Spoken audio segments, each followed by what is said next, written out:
पता नहीं कैसा दौर चल रहा है। बातों का मतलब कोई समझना नहीं चाहता और बात का बवाल सब बनाना चाहते हैं। इंसानों का व्यवहार भी कुछ हाथी के दांत जैसा हो गया है, खाने के और दिखाने के, और मुंह पर कुछ और, पीठ पीछे कुछ और होते हैं।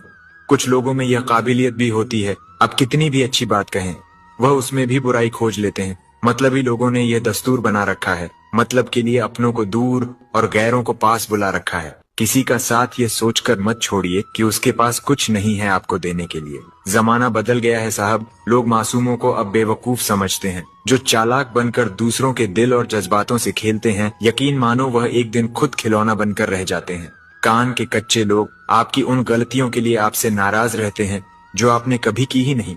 आप कब सही थे इसे कोई याद नहीं रखता, लेकिन आप कब गलत थे इसे सब याद रखते हैं।